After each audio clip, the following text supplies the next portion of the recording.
안녕하세요.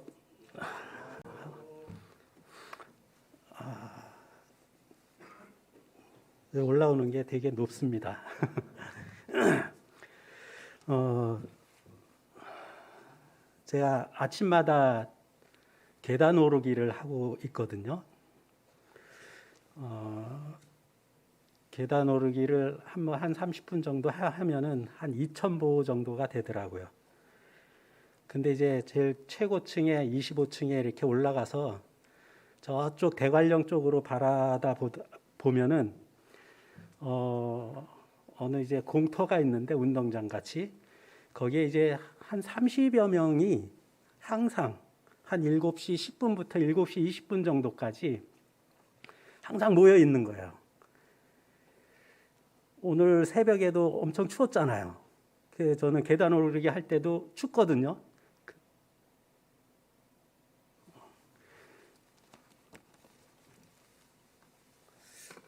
근데 이제 밖에 있는 분들은 얼마나 춥겠어요. 영하의 낮인데. 근데도 하루도 빠짐없이 월요일부터 토요일까지 항상 집합에 있더라고요. 참 궁금했어요. 한번 지나가다 물어보고 싶더라고요. 그러다 얼마 전에 이제 우리 어느 형제님한테 이제 그런 얘기 하다 보니까는 그거 안전교육 받는 거라고. 그러니까 오늘 하루를 일하기 위해서 이제 한 10분 정도 안전교육 시키는 시간이라고 하면서 그러더라고요. 저는 이제 그런 모습을 보면서 제가 만약에 저는 그래도 좀 형편이 좋기 때문에 그런 꼭두 새벽에 일찍 일어나가서 그런 일은 안 하지만은 저분들은 육의 양식을 위해서 저렇게 아침부터 나와갖고 교육받고 현장에 가서 일을 하는데 제가 옛날엔 그런 생각을 못했죠. 근데 근간에 와서 그 모습을 보면서 제가 아침에 정말 하나님 앞에 영의 양식을 위해서 정말 영의 어떤 안전을 위해서 진짜 주님 앞에 가서 진짜 이렇게 교육을 받지 않는다면 정말 이렇게 불효자겠구나. 이제 그런 생각이 좀 들었어요. 저분들은 진짜 월요일부터 토요일까지 매일매일 나와서 하는데 그냥 조금 졸립다고 그냥 그 시간을 그냥 허비해 버린다면 정말 하나님 앞에 진짜 이렇게 별로 좋은 자녀가 아니겠구나 그런 생각이 들었습니다.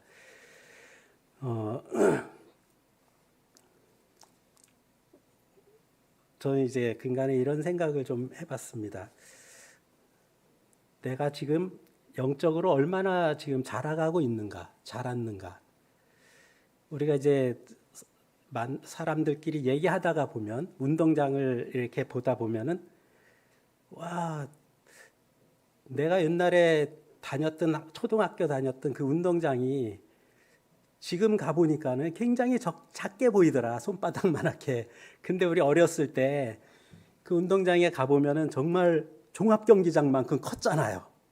근데 이제 성인이 돼갖고 어느 날 시골에 가서 가보면은 굉장히 손바닥만한 거예요. 그게 뭘 의미하겠습니까? 우리 마음과 어떤 육체가 이제 자란 것을 의미하잖아요. 초등학교 때는 요즘엔 수학이죠. 산수. 정말 어려웠어요. 근데 중학교, 고등학교 올라가서 그 초등학교 책을 보면은 와, 내가 옛날에 왜 이런 것도 못 풀었나 이런 생각 들잖아. 그러니까 그만큼 우리가 이제 좀 잘한 거죠. 영적으로도 우리가 잘한 것을 본인도 알 뿐만 아니라 주변 사람들도 알잖아요. 제가 이제 저를 돌아봤어요. 제가 얼만큼 좀 잘았나 그 생각을 하다가 보니까 옛날에는 저는 복음이 좋았어요. 정말 이렇게 제3에 대한 복음. 그 다음에 이제 그 이상은 없었죠. 그러니까 이제 그랬을 때 제가 이제 성경을 보면은 항상 제3에 대한 복음 있잖아요. 예수님이 십자가에 달리시고, 그 다음에 레위기의 그 어떤 제사 지내는 장면. 근데 이제 뭐 야고보서라든지 잠언이라든지 시편이라든지 정말 재미없었거든요. 근데 이제 우리 모임에 와갖고 예배의 삶, 어떤 이런 것들 이제 배우면서 어느 날부턴가 시편이 제 눈에 들어오기 시작하는 거예요. 와, 시편 보다 보니까 그 하나님께서 왜 다윗을 마음이 합한 자라고 했는지, 하나님께서 왜 다윗을 그렇게 기뻐하셨는지가 이해가 되는 거예요. 아, 시편과 같은 삶을 살면 정말 하나님이 기뻐하시겠구나. 어느 날부터인가 진짜 시편이 참 좋아지더라고요. 그래서 매일매일 이제 묵상하면서 감사하고 그랬는데, 근간에 와서는 이제 잠언을 보고 있는데 잠언이 눈에 들어오는 거예요. 옛날 어떤 사람들은 그러잖아요. 우스갯소리로 잠이 안 올 때는 잠언을 보라고 잠의 말씀이라고 하면서. 근데 이제 이 잠언을 보니까 굉장히 이렇게 눈에 들어오더라고요. 굉장히 이렇게 마음에 이렇게 좀 즐겁고, 그러면서 아, 내가 좀 자랐구나, 이런 생각이 조금 근간에 와서 좀 들었습니다. 아주 크게 자라진 않고 이제 하여튼 그 네 발로 걷다가 이제 조금 이제 그 걸음마를 막 배우고 있는 것 같은 마음이 듭니다.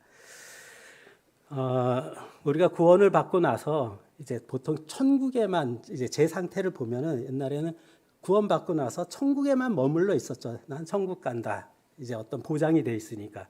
그 다음에 이제 그 이상의 어떤 것을 뭐 이렇게 좀 가르침을 받거나 어떤 또 그런 분위기였거나 그랬으면 좋았을 텐데, 그냥 거기에 머물렀었던 것 같아요. 그래서 구원받고 10년이 가도 20년이 가도 30년이 가도 항상 쟤는 그냥 그 어떤 제3의 복음 그 이상의 것을 알 수가 없었던 것 같아요. 거듭난 후에 제가 하나님을, 아니면 하나님 아버지를 와 얼마나 내가 가까워졌을까, 그런 생각은 그렇게 많이 하지 않았던 것 같아요. 그냥 나는 하나님께서 예수 그리스도를 통해서 구원하시고 그 다음에 하나님의 자녀로 삼아주셔서 하나님을 아버지라고 부를 수 있었네. 그래서 하나님께 언제든지 담대히 나갈 수 있어 하면서 이제 그렇게 살아왔지, 그 하나님과의 어떤 그 어떻게 하면 내가 하나님과 좀 더 한 걸음 다가갈 수 있을까, 정말 하나님 아버지 할 때 정말 그 어떤 진짜 사랑의 마음으로 어떤 이렇게 부르짖음이 있었나, 돌아보니까 별로 없었던 것 같아요. 전도할 때도 사실 그랬었죠. 구원받은 이후에, 하나님의 자녀가 된 이후에 그 삶은 너무 행복하다, 너무 기쁘다, 어떤 이걸 전하기보다 그냥 생명보험 가입하게 하듯이, 야, 이 양의 이 양 살아갈 거 그래도 천국을 보장하고 살아가면 얼마나 좋겠어. 네 이거 믿어. 그러면 너무 좋아. 이거지. 우리가 하나님의 자녀가 된 이후에 그 삶이 얼마나 아름답고 축복되고 어떤 이런 것을 같이 곁들여서 얘기를 해줘야 맞는 건데, 저도 그렇게 살지 못하니까 거기까지였던 거죠. 이런 얘기를 종종 또 우리가 하죠.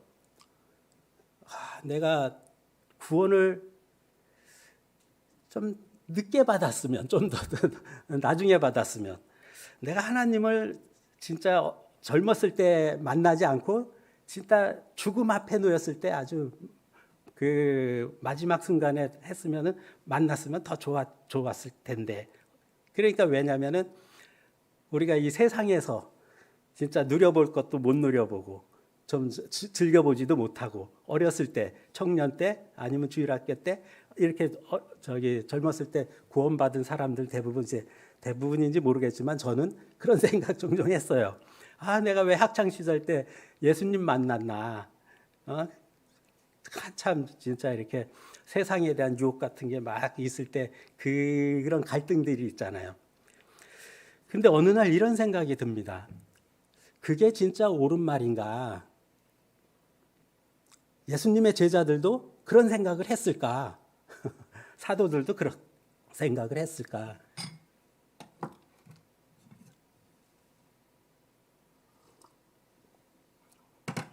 사도들은 그런 생각 전혀 안 했을 것 같아요. 왜냐하면 주님 만난 이후에 그 삶이 너무 행복했던 거죠.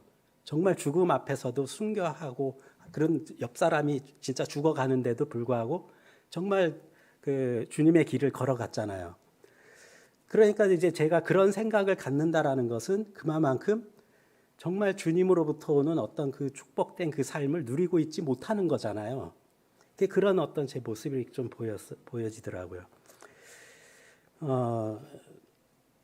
우리가 이제 그 사람의 어떤 성격이라든지 어떤 그 사람의 인격이라든지 인품, 뭐 어떤 가치관 이런 거를 우리가 이제 알 수 있는 방법은 대화를 통해서 그 사람이 어떤 단어를 많이 사용하느냐, 요즘 키워드라고 하죠. 그래서 이제 우리가 교제를 하면서도 어느 분 만나면은 이런 단어를 많이 쓰더라. 어떤 분 만나면 이런 단어를 많이 쓰더라. 그 단어를 많이 쓰는, 자주 사용되어지는 어떤 빈도수에 따라서 그 사람의 어떤 그 신앙의 상태, 영적 상태도 알 수 있잖아요. 그래서 제가 좀 적어봤어요.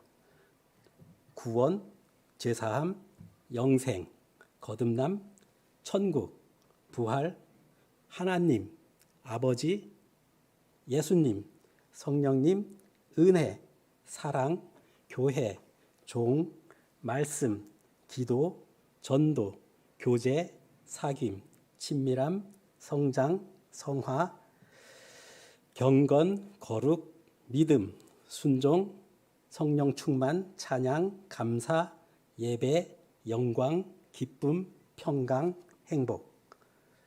주로 어느 단어를 많이 씁니까? 근심, 걱정, 염려, 고통, 괴로움, 슬픔, 아픔, 어려움. 어떤 단어를 자주 씁니까? 그 단어의 빈도수에 따라서 우리의 어떤 영적 상태를 우리가 이제 알 수 있잖아요. 저는 과거에 정말 제 입에서 자주 사용했던 단어는 제사함, 거듭남, 천국, 교회, 종, 전도 이런 단어가 주로 많이 사용했던 것 같아요. 근데 이제 최근에는 그것도 그거지만 더 많이 사용되는 건 아버지, 감사, 찬양, 영광, 기쁨, 평강. 이런 단어가 많이 사용되어지는 것 같아요. 그러니까 이제 그런 어떤 그 사용되어지는 그 단어에 따라서 우리의 어떤 나의 신앙의 어떤 상태를 한번 점검해 볼 필요가 있을 것 같아요. 오늘은 이제 하나님과 친밀한 교제 뭐 많겠죠. 그 중에 이제 제가 한두 가지를 한번 뽑아봤습니다. 너 사람아, 주께서 요구하시는 것은 이것이니 네 하나님과 친밀히 교제하며 살아가는 것이다. 쉬운 말 성경. 그 개역개정에는 하나님과 함께 행하는 것이다 이렇게 돼 있더라고요. 하나님을 가까이 하라. 그리하면 너희를 가까이 하시리라. 전 정말 과거에는 난 가만히 있으면 하나님과 가까워질 줄 알았어요. 왜? 내가 하나님의 자녀니까. 근데 말씀에는 가까이 와라. 그래야지만 가까이 한다. 그게 가만히 있어서 될 일이 아니라 머물러 있으면 안 된다는 거죠. 주님을 향해서 한 걸음 다가갈 때 우리는 가까워질 수 있더라고요.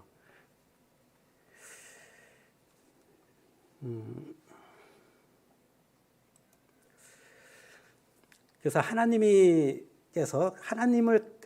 가까이 가는 어떤 이런 삶이 아마 이런 걸 것 같아요. 하나님께서 요구하시는 삶이 조금 전에 읽은 것처럼 하나님과 친밀히 교제하며 살아가는 것. 하나님께서 원하시는 것은 호세아 6장 6절에 보면 인애를 원하고 제사를 원치 않냐면 번제보다 하나님을 아는 것. 내가 하나님을 어떻게 하면 더 잘 알게 될까? 어떤 이런 거요. 예배하는 삶이죠. 예배하는 자들을 하나님은 찾으신대요. 하나님이 원하시고 하나님이 찾고 하나님 요구하는 걸 내가 그 방향으로 갈 때 가까워질 수 있는 거잖아요. 그 대표적인 거 몇 개 이런 것만 한 번씩 찾아봤습니다. 그게 또 많겠죠. 여호와는 자기를 경외한 자들과 그의 인자심을 바라는 자들을 기뻐하시는도다. 하나님을 경외하고 정말 주님의 사랑을 바라보면서 살아가는 자들을 하나님은 기뻐하신다. 그러니까 이런 것에다가 마음을 두고 살아갈 때 진짜 주님은 우리에게 진짜 더 다가오고 가까이 갈 수 있겠구나. 그런 생각을 좀 해봤습니다.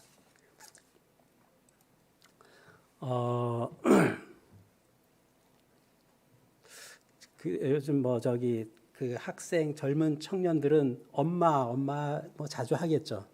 저는 엄마 불러본 지가 꽤 몇 년 된 것 같아요. 2015년 저희 어머니 돌아가신 이후에 엄마 저기 불렀던 적이 별로 없었던 것 같아요.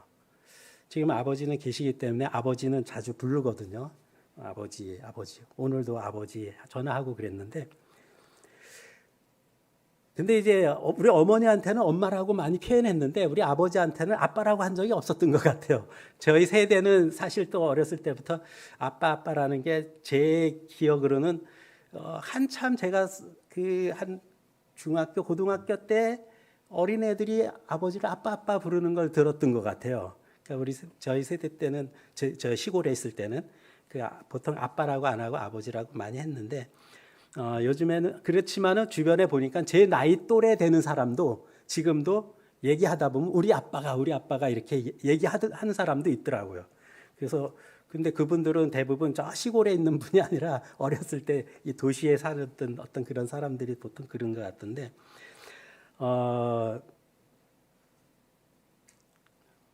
어머니보다는 엄마가 더 친근감이 있죠. 사실 아버지보다는 아빠가 더 친근감이 느껴져요.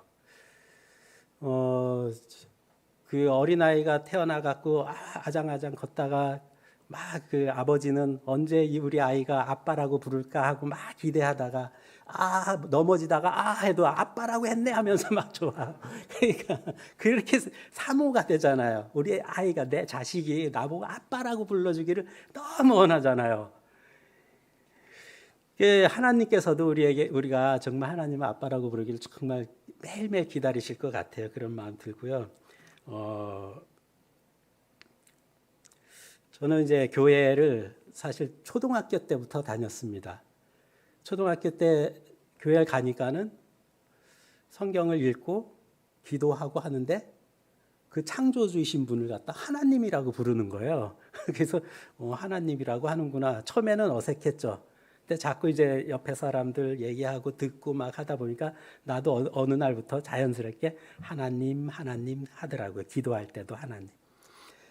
그러다가 또 며칠, 몇 달, 몇 년 지나다가 보니까 하나님이 아버지래요. 그래서 이제 또 이제 하나님이 뭔 아버지야? 그래서 아버지라고 부르기가 정말 어색했죠. 근데 이제 세월이 가다 보니까 저도 익숙해지는 거예요. 아버지가 돼서 아버지가 아니고 그냥 남들이 부르니까 그렇게 부르니까 그냥 세월이 가니까 자연스러워져서 이렇게 아버지라고 불렀던 것 같아요. 사실 그때 저희 아버지는 영적 아버지는 하나님이 아니라 마귀였던 거죠. 그렇죠. 우리가 거듭나지 않으면 우리 아버지는 하나님이 아니라 마귀라고 말씀에 기록되어 있죠. 그렇게 살아왔던 것 같아요. 그러다가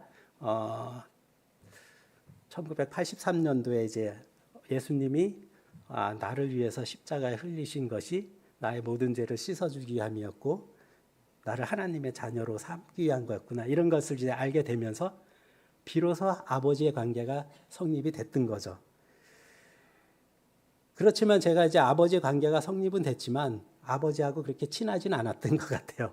우리 하나님 아버지는 너무 멀리 계시고 나는 참 별 볼 일 없는 사람인데 하나님은 너무 크고 위대하시고 하나님께 나가는 것은 굉장히 좀 거리감이 있고 그랬던 게 좀 기억이 납니다.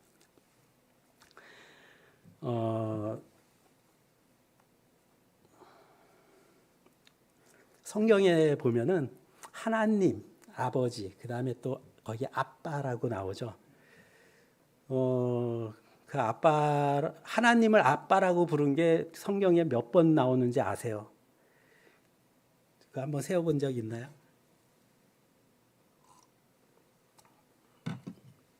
딱 3번 나와요. 제일 아버지를 많이 부른 분이 누군지 아세요? 예수님이거든요. 제가 한번 찾아봤습니다.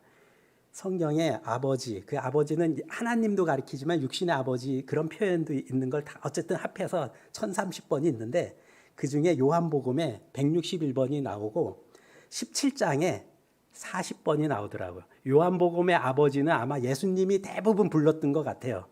그러니까 이제 성경에 나온 인물 중에서 정말 하나님을 아버지라고 제일 많이 부른 분은 예수님이었던 것 같아요.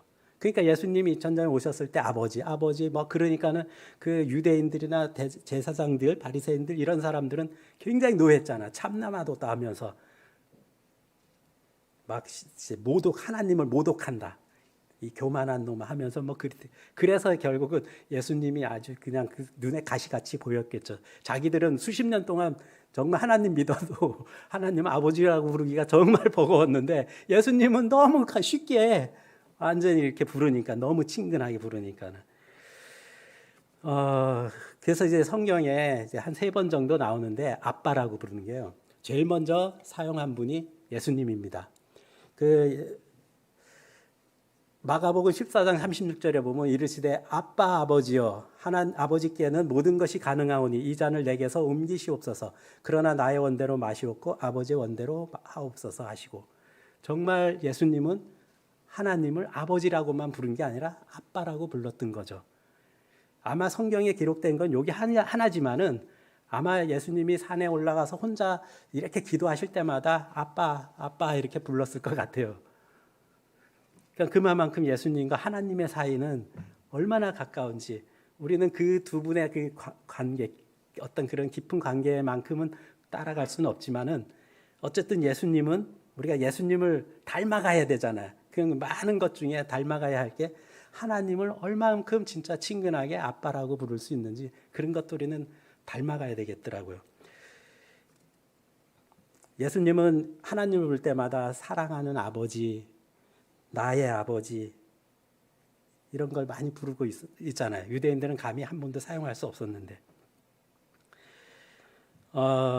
그 다음에 이제 또 누가 또 그 표현을 했죠. 갈라디아서 4장 6절에 보면 바울이 이제 2번을 표현하거든요. 여기에 있고, 그 다음에 로마서 8장 15절에도 아빠 아버지라고 하죠. 너희가 아들이므로 하나님이 그 아들의 영을 우리 마음 가운데 보내사 아빠 아버지라 부르게 하셨느니라. 저는 이거 보면서 되게 놀라웠어요. 바울이 일방적으로 아빠 아빠 부른 게 아니고 여기 보니까 부르게 하셨느니라. 너는 나를 아빠라고 불러, 이렇게 허락하셨다는 거잖아요. 이 말씀은 이게 누굽니까? 우리 하나님께서 우리가 하나님을 아버지 부르는 것뿐만 아니라 아빠 이렇게 부르기를 하나님은 허락하신 거예요. 근데 이렇게 허락하셨는데도 불구하고 우리가 아빠라고 진짜 이렇게 친근감 갖게 부르지 않는다면 불효자인 거죠, 어떻게 보면. 하나님은 아빠 소리 너무 듣고 싶어 한다는 거죠. 그 다음에 이제 2번째는 너희는 다시 무서워하는 종의 영을 받지 아니하고 양자의 영을 받았으므로 우리가 아빠 아버지라고 부르짖느니라.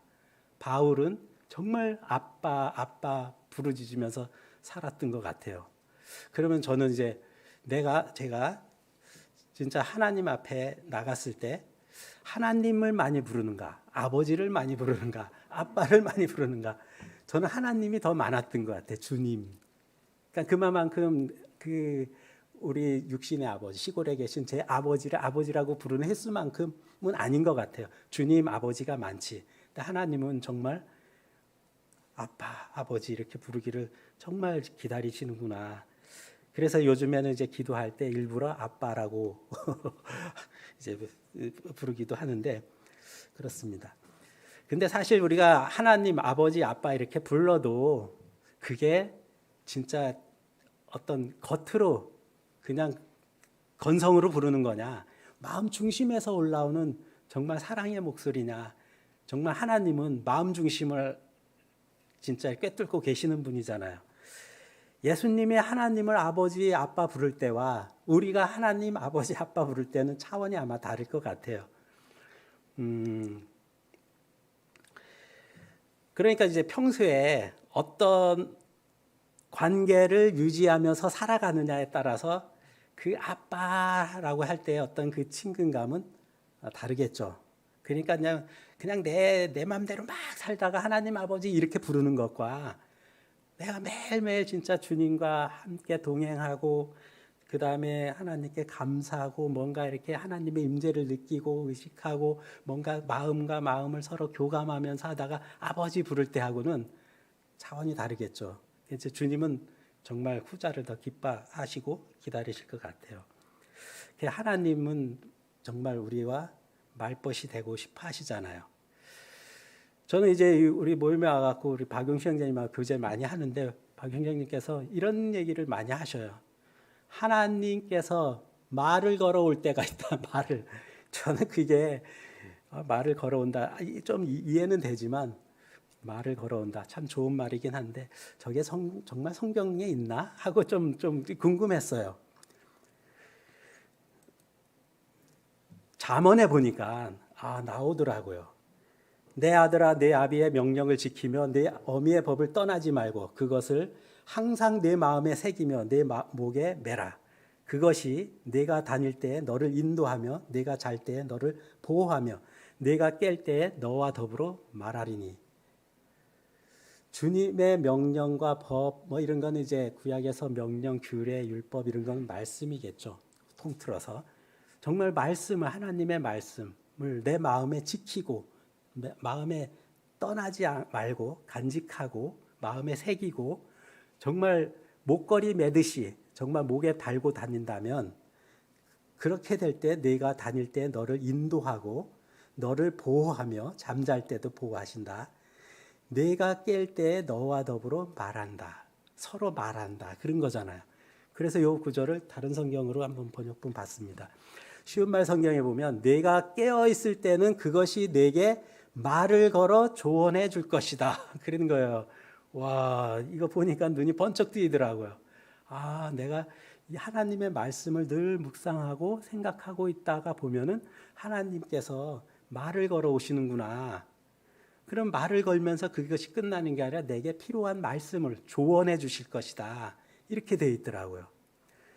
말을 서로 주거니 받거니 하는 게 그런 사람을 뭐라 그래요, 서로. 이 성경에는 새 번역본에 보니까는 네가 깨면 너의 말벗이 되어 줄 것이다.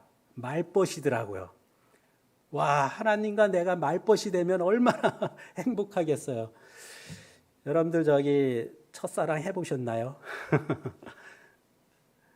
제가 대학교 3학년 때인가 제가 좋아하는 학생이 하나 있었는데 그 앞에만 가면 막 가슴이 평소보다 몇 배로 뛰는 거야. 말을 걸 수가 없더라고. 근데 한번 저한테 말을 걸어오더라고요. 와, 얼마나 기쁜지 얼마나 행복한지 진짜 막 잠자는데 막 그게 그런 경험도 있잖아요. 정말 대통령이 많은 사람들 앞에 있는데 저에게만 말을 걸어온다. 얼마나 영광스럽겠어요.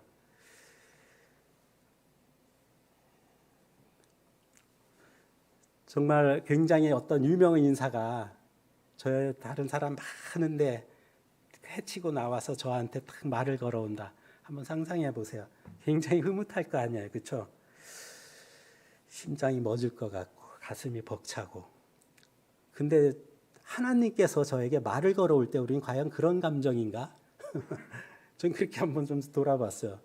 하나님이 그런 어떤 사람보다 훨씬 위대하고 정말 사랑이 넘치고 정말 이런 분인데 그분이 내게 말을 걸어올 때 내 마음은 어떤가? 그 사람보다 못하게 여기는 제 마음, 제 자신을 좀 돌아보겠더라고요. 하나님께서는 우리에게 말을 걸어오시고 더불어 함께 말을 하시고 말벗이 되고 싶은데 정말 늘 우리가 주님과 이런 어떤 서로 말벗이 돼서 진짜 살아간다면 얼마나 행복하겠어요. 그것이 대저 명령은 등불이요 법은 빛이요 훈계의 책망은 곧 생명의 길이니라. 이게 내가 사는 길이구나. 어떤 이런 생각이 좀 들었습니다.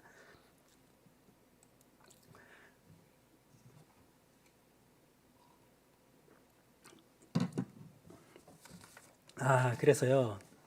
성경에서 한번 찾아봤어요. 예수님과 진짜 말벗이 된 사람 몇 사람을 한번 이제 제가 생각 좀 해봤습니다. 개인적으로 친밀하게 대화 나눴던 사람 중에 한 사람 니고데모 잘 알고 계시죠? 니고데모는 바리새인 중에 니고데모라 하는 사람이 있으니 유대인의 지도자라. 그 니고데모는 유대인의 지도자였죠.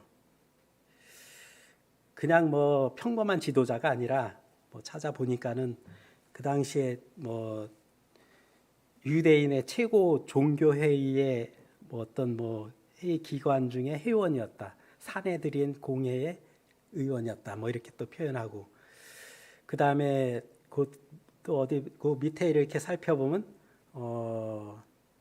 바리새인이었다. 그렇죠? 바리새인 중에 니고데모라는 사람인데 유대인의 지파다. 바리새인. 그 바리새인도 아무나 바리새인 되는 게 아니잖아요. 어느 정도 진짜 이렇게 그 엄격한 율법의 교육을 받아 어떤 이런 지파 중에 한 사람이었잖아요. 그 다음에 뒤에 보면은 예수님도 그를 인정했거든요. 너는 이스라엘의 선생이면서 이런 것도 모르냐 하면서. 그래서 그는 랍비였죠. 그만큼 이 사람은 많이 배운 사람이었거든요. 또 뒤에 제가 보여드리겠지만 그는 부자였거든요. 굉장히 어떤 사회적으로 지위가 있는 사람이었죠. 근데 그 사람이 2절에 그가 밤에 예수께 와서 이르되 그랬던 거예요. 밤에 왔다. 저는 과거에는 이 말씀 보면서 밤에 왔다. 이 사람이 그 당시에 예수님을 막 진짜 이렇게 대적하고 있고 적대감을 갖고 있는 그런 사람들이었잖아요. 그 무리들이. 근데 예수님을 만나면은 뭔가 이제 좀 두렵기도 하고 다른 이목이. 저는 그렇게만 봤어요. 근데 어느 날 이 말씀을 보는데 왜 밤에 찾아왔을까? 제 생각에는 요즘에는 어떤 게 들리냐면 예수님과 단둘이 만나고 싶었다. 속에 있는 얘기 정말 하고 싶었다. 이렇게 있잖아요. 이렇게 보여지는 거야. 왜냐하면 이제 저도 이제 가끔 여기 얼마 전에 유인가 형제님 오셨댔잖아요. 말씀 전하시고 저분하고 한번 개인 교제를 하고 싶은 거예요. 여러 사람들 중에서 질문보다 1대1로 하고 싶은 거예요. 근데 기회가 안 생기더라고요. 그래갖고서 나중에 이제 제가 전화를 드렸어요. 그래갖고 1대1로 제 속에 있는 얘기도 막 하고 그랬는데, 그러니까 너무 좋은 거예요. 여러 사람들한테 내가 그분에게 궁금한 거 질문하는 것보다 1대1 만나는 게 훨씬 더 좋잖아요. 마치 저라면은 아마 밤에 간 거는 아무도 없을 때 예수님과 단둘이 한번 좀 속에 깊은 대화를 하고 싶지 않았을까. 그래서 그가 밤에 예수께 와 이르되 랍비여 우리가 당신은 하나님께서 오신 선생인 줄 아나이다. 하나님께 함께 하시지 아니하시면 당신이 행하시는 이 표적을 아무도 할 수 없음이니이다. 예수님을 랍비라고 불렀죠. 선생님이요 하면서. 그 다음에 예수님이 표적을 행한 모든 것은 결국 하나님께로서 오시지 않으면 이렇게 행할 수 없습니다라고 했어요. 그 표적을 행한다. 그거는 하나님으로부터 온 거다. 웬만큼 율법을 배운 사람들은 알잖아요. 뒤에 제가 이제 사마리아 여인에 대해서도 얘기할 때 사마리아 여인도 알고 있었거든요. 그 어떤 그 메시아에 대해서도. 근데 이제 성경에 보니까 이제 한번 찾아봤습니다. 신명기에 보면은 내 하나님 여호와께서 너희 가운데 내 형제 중에서 너를 위하여 나와 같은 선지자 하나를 일으키시리니 너희는 그의 말을 들을지니라. 언젠가 나와 같은 모세와 같은 모세가 선지자이며 제사장이며 또 뭐라 그러죠? 왕 같은 사람이었죠. 그게 이제 결국 예수님이잖아요.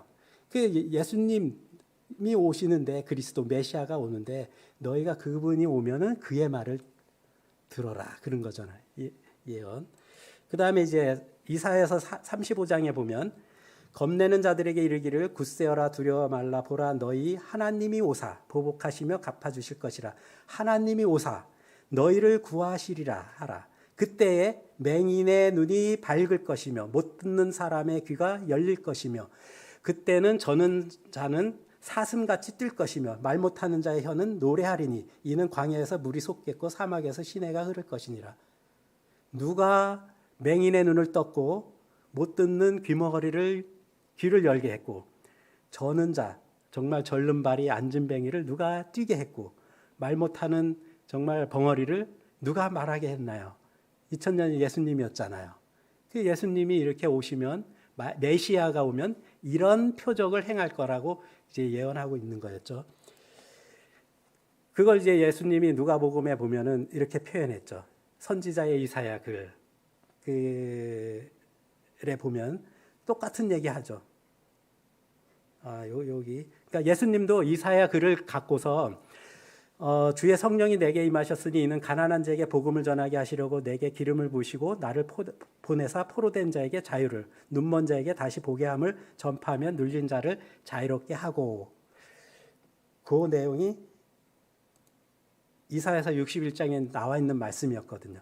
그러니까 과거에 구약의 율법, 어떤 성경을 본 사람들, 좀 공부한 사람들은 메시아가 어떻게 오신다라는 건 대부분 알고 있었던 거죠. 기다리고 있었고. 한국 사람이라 그러면 세종대왕 모르는 사람 없잖아요, 거의. 마치 유대인들은 정말 사마리아인도 어떻게 보면 유대인의 피를 받았잖아요. 그 사람들도 만큼 성경을 알잖아요. 그러니까 그들에게는 메시아를 기다리는 마음이 있었던 거죠. 그래서 다시 돌아가겠습니다. 니고데모가 예수님이 먼저 그렇게 말씀하셨던 거죠. 표적은, 그러니까 니고데모가 주님이 행하시는 표적 아무나 행할 수 없습니다. 하나님으로부터 오시지 않았다면. 그때 예수님 뭐라 하냐면 진실로 진실로 내게 이르노니 사람이 거듭나지 아니하면 하나님 나라를 볼 수 없다 그랬어요. 표적 얘기하다가 갑자기 예수님은 거듭나야 한다. 하나님 나라 볼 수 없다. 그런 말씀하시잖아요. 니고데모가 이르되 이제 궁금한 거죠. 그러면은 거듭난다? 두 번 태어난다? 그러니까 이제 니고데모가 어떻게 날 수 있습니까? 두 번째 모태에 들어갔다가 날 수 있습니까? 이런 질문, 속에 있는 질문은 많은 사람 속에서 이제 하기가 쉬운 건 아니잖아요. 단둘이 1대1 대화할 땐 쉽게 대화가 되는 거잖아요. 그래서 예수님께서 5절입니다. 진실로 진실로 내게 이르노니 사람 물과 성령으로 나지 아니하면 하나님의 나라에 들어갈 수 없느니라. 갑자기 다시 성령 얘기를 하는 거예요. 두 번째 모태에 들어가야 됩니까? 그러니까 성령으로 나야 된다. 아마 예수님께서 사람이 거듭나지 아니하면 할 때 그렇게 많이 배웠던 니고데모도 거듭나야 한다? 아마 생전 처음 들어봤던 것 같아요. 그렇죠? 예수님은 이제 성령으로 거듭나야 된다고 말씀하시더라고요. 그래서 육으로 난 것은 육이요 영으로 난 것은 영이니 하면서 바람이 임으로 불매 내가 그 소리는 들어도 어디서 와서 어디로 가는지 알지 못하니 성령으로 난 사람도 그러하니라. 그 듣고 나서 이해했겠어요? 그 니고데모가 어찌 그러한 일이 있을 수 있습니까? 하고 또 묻죠. 예수님께서 또 대답하시되 너는 이스라엘의 선생으로서 이러한 것들을 알지 못하느냐. 그랬더니 또 예수님은 진실로 진실로 내게 이르노니 우리는 아는 것을 말하고 본 것을 증언하노라. 뭐 쭉 하다 13절 하늘에서 내려온 자 곧 인자 외에는 하늘에 올라간 자가 없느니라. 모세가 광야에서 뱀을 든 것 같이 인자도 들려야 하리니 이는 그를 믿는 자마다 영생을 얻게 하려 하심이니라 하면서 예수님 본인을 소개하는 거죠.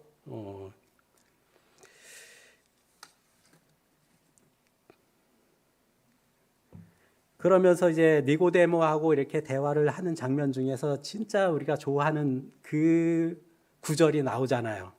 하나님이 세상을 이처럼 사랑하사 독생자를 주셨으니 이는 그를 믿는 자마다 멸망하지 않고 영생을 얻게 하려 하심이라.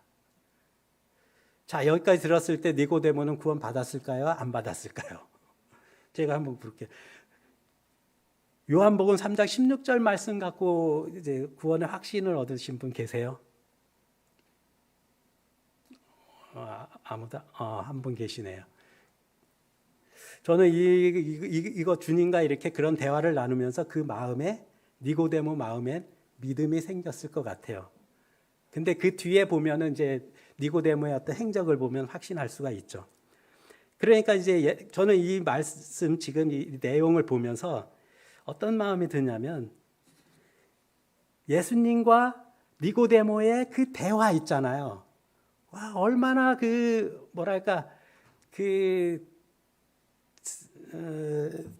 진짜 굉장히 이렇게 그 허물 없이 그냥 정말 이렇게 친구처럼 대화하는 어떤 이런 모습이 좀 생각이 드는 거예요.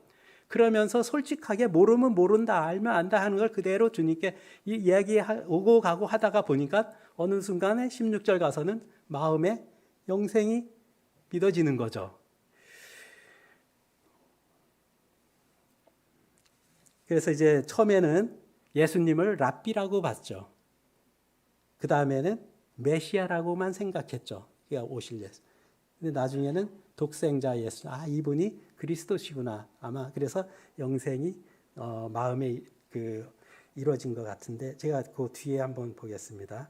그래서 이제 예수님을 랍비라 칭하고 인자라 칭하고 독생자, 뭔가 점점 주님의 어떤 그 원하는 그 호칭을 보면 알 수 있잖아요. 그 다음에 이제 대화 장면 보면은 이제 표적, 거듭남, 모태, 성령, 영생, 주님이 원하는 그 방향으로 막 이렇게 대화를 끌고 가시는 걸 보겠더라고요. 자, 니고데모의 행적을 보면요, 요한복음 7장에 한번 나오는데 쭉 51절 보겠습니다. 우리의 율법으로는 먼저 그 사람의 말을 들어보거나 또 그가 하는 일을 알아보거나 하지 않고서는 그를 심판하지 않는 것이 아니오 하면서 예수님을 약간 두둔하잖아요. 그 당시에 많은 그 바리새파 이런 사람들은 진짜 어떻게 하면 예수님 죽일까 했는데 니고데모는 사리가 분명히 이렇게 좀 정확하게 판단하고 있었던 것 같아요. 어떤 편견이 없었죠. 그런 거. 그 다음에 요한복음 19장에 보면은 또 전에 예수를 밤중에 찾아갔던 니고데모도 그러니까 밤에 찾아갔잖아. 아까 3장 읽은 것처럼 니고데모도 몰약에 침향을 섞은 것을 100근쯤 가지고 왔다. 그들은 예수의 시신을 모셔다가 유대 사람의 장례 풍속대로 향료와 함께 3배로 감았다. 그래서 100근은 한 34kg 된다요. 340g씩 한다면 그러면 그걸 이제 가격으로 매기면은 수억 원이 된다고 하더라고요. 그걸 예수님이 장사를 정말 준비해서 그 시신에다가 이 향료를 뿌리고 이런 걸 했다라는 것을 보면은 니고데모가 굉장히 좀 부유하지 않았나. 그리고 이제 그 외경에 보면은 니고데모는 제자들과 사도들과 복음을 전하다가 순교했다는 얘기가 이제 있다고 그러더라고요. 그러니까 이제 그 니고데모가 주님을 만나서 어떻게 그렇게 진짜 이렇게 친밀한 대화를 나누면서 주님을 만나게 되고 그래서 주님을 위해서 진짜 이렇게 살아가는 어떤 그 모습을 보겠더라고요. 제가 이제 사마리아 여인 한 사람부터 보겠습니다. 7절 보겠습니다. 사마리아 여자 한 사람이 물을 길르러 왔음에 예수께서 물을 좀 달라 하시니 이는 제자들이 먹을 것을 사러 그 동네에 들어갔음이로라. 6절 한번 볼게요. 거기 또 야곱의 운물이 있더라. 예수께서 길 가시다가 피곤하여 운물 곁에 그대로 앉으시니 때가 6시쯤 되었더라. 주님이 앉아 계셨죠. 그랬을 때 사마리아 여인이 물을 길러 왔죠. 그랬더니 예수님이 물을 좀 달라고 하죠. 8절. 이는 9절입니다. 사마리아 여자가 가르되 여기서 이제 예수님과 사마리아 여인과의 그 대화하는 데다가 초점을 두고 한번 보십시오. 당신은 유대인으로서 어찌하여 사마리아 여자인 나에게 물을 달라 하나이까 하니 이는 유대인이 사마리아인과 상종하지 아니하더라. 사마리아인과 유대인은 완전히 유대인은 사마리아인을 사람 취급도 안 했잖아요. 그래서 유대에서 여기 그 유대에서 갈릴리까지 가려면은 걸어서 6일 정도 걸린대요. 주석을 보니까. 근데 사마리아를 통과해서 직선으로 가면 3일밖에 안 걸린대요.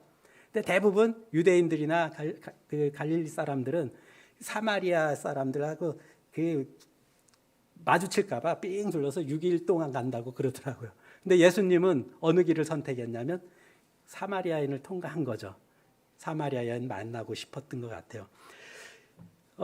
그래서 9절 사마리아 여자가 이르되 당신은 유대인으로서 어찌하여 사마리아 여자인 나에게 물을 달라 하나이까. 물 좀 달라 하니까 이제 여자가 그렇게 말했죠. 10절 예수께서 대답하여 이르시되 내가 만일 하나님의 선물과 또 내게 물 좀 달라 하는 이가 누구인 줄 알았더라면 내가 그에게 구하였을 것이요 그가 생수를 내게 주었으리라. 갑자기 물 달라 했던 분이 생수를 소개하는 거예요. 하나님의 선물, 생수. 그러니까 이제 예수님이 그런 얘기 하니까는 다시 여자가 이르되 주여 물기를 그릇도 없고 이 우물은 깊은데 어디서 당신이 그 생수를 얻겠사옵나이까. 우리 조상 야곱이 이 우물을 우리에게 주셨고 또 여기서 자기와 자기 아들들과 짐승이 다 마셨는데 당신이 야곱보다 더 크니까. 처음에는 예수님을 그 여인이 뭐라고 불렀었죠?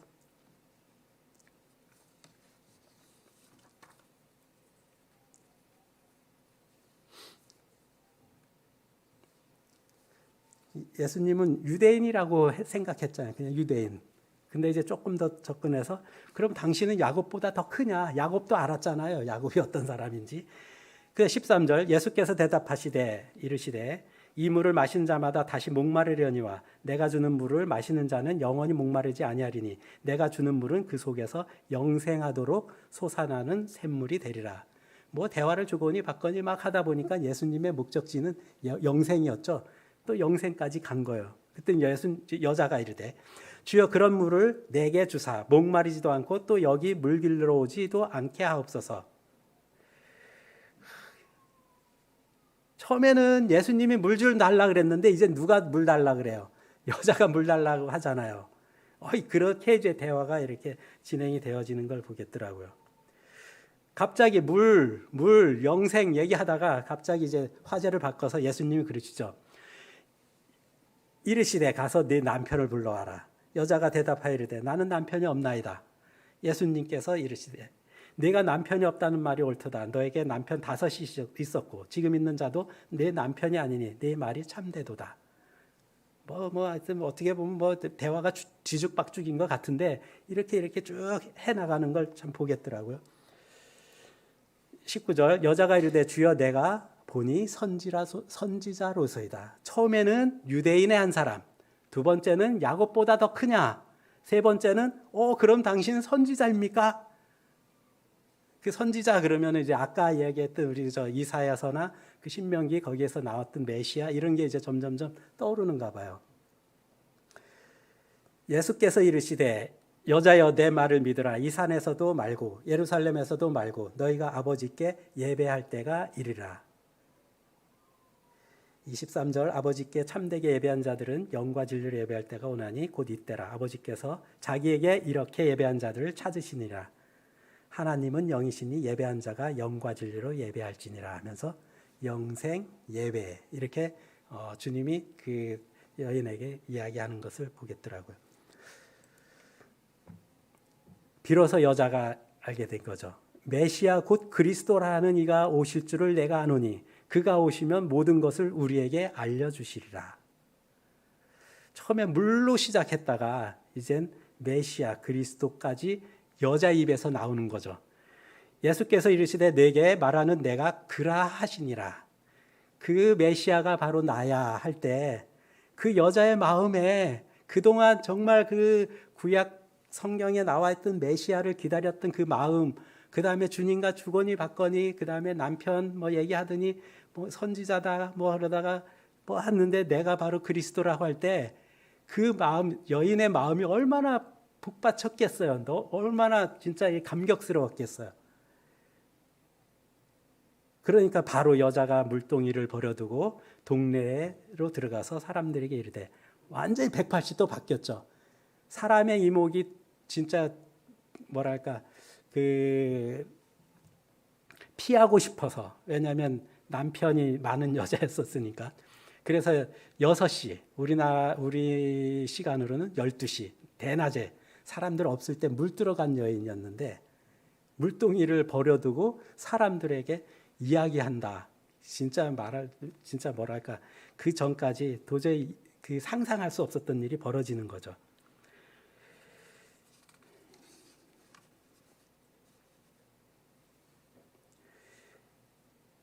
거기에 보면은 25절에 보면 메시아 곧 그리스도라 하는 이가 오실 줄을 내가 아노니 그가 오시면 모든 것을 우리에게 알려주시리라.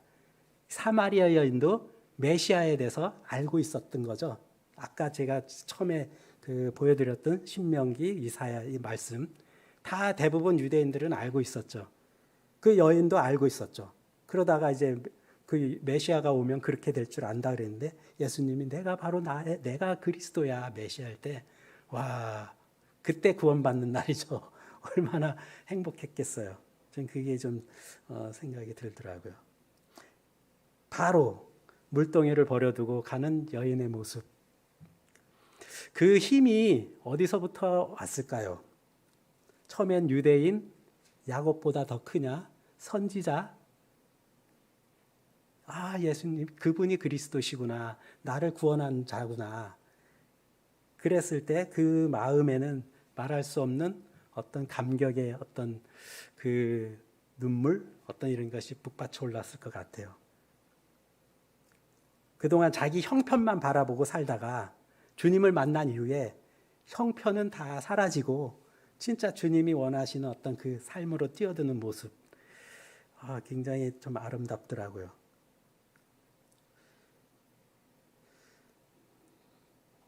(29절) 내가 행한 모든 일을 내게 말한 사람을 와서 보라. 이는 그리스도가 아니냐. 이제 확실히 믿어진 거죠.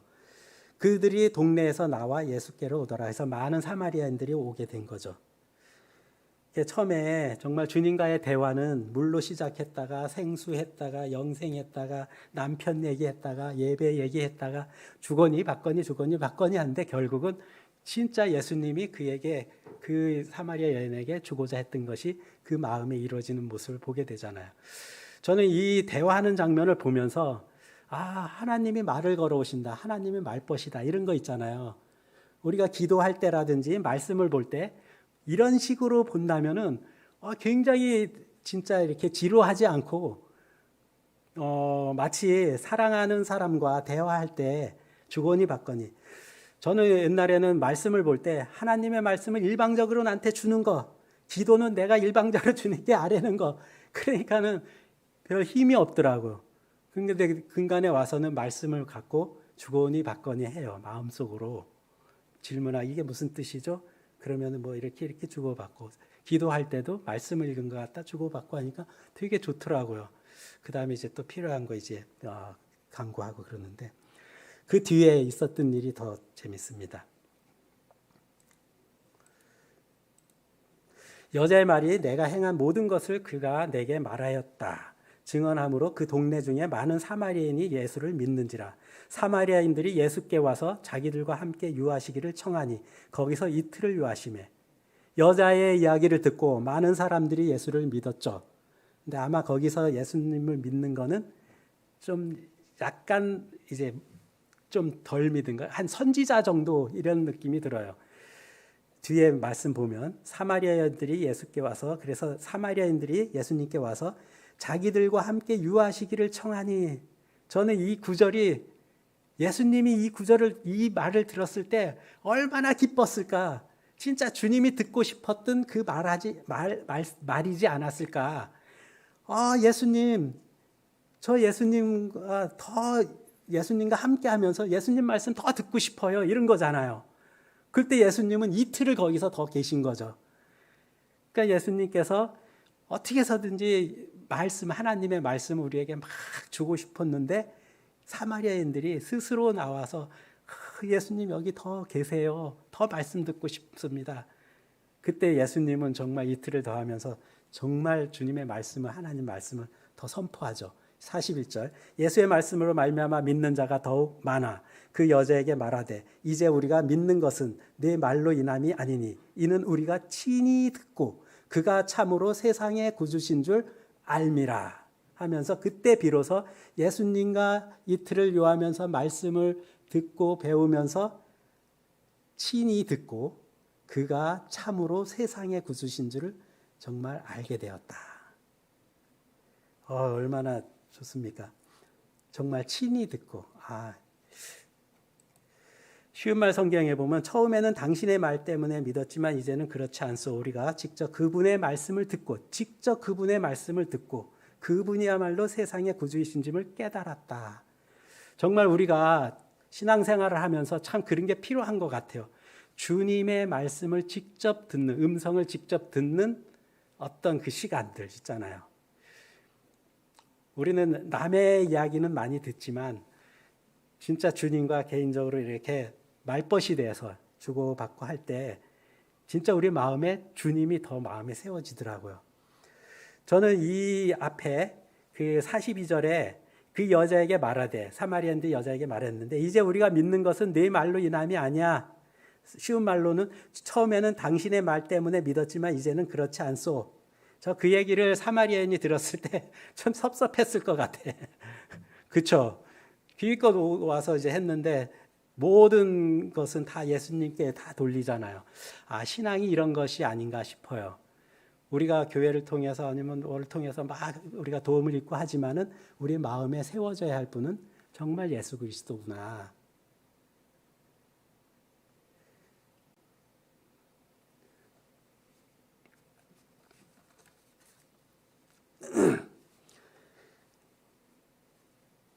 그래 여기서도 보면 진짜 그 사마리아인들도 처음엔 선지자 정도로 알았다가 예수님과 만나서 교제하면서 정말 그리스도고 구주로 알게 되었다라는 생각이 듭니다.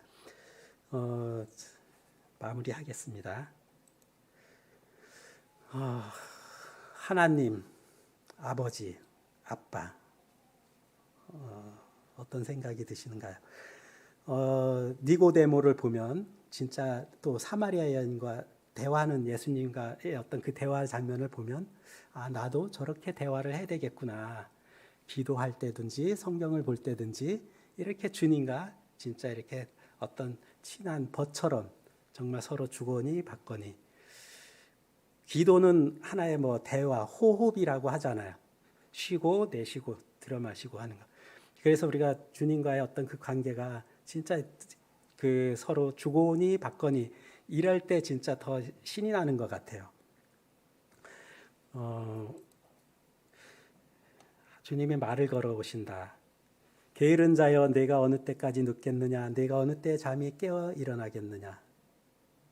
왜 깨어나라고 하겠습니까? 제 마음에 이 말씀 보고 이제 대화하는 거죠. 주님 왜 제가 일찍 일어나야 되나요? 나 너 만나고 싶어. 이렇게 이제 드는 거예요.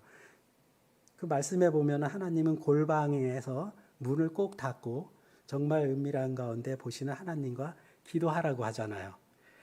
그래서 이제 예를 들면은 정말 게으른 자야 내가 어느 때까지 눕겠느냐, 내가 어느 때 잠이 일어나겠느냐, 좀 더 자자, 좀 더 졸자, 손을 모으고 좀 더 눕자 하면 내 빈궁이 강도같이 오며 내 곰핍이 군사같이 이르리라.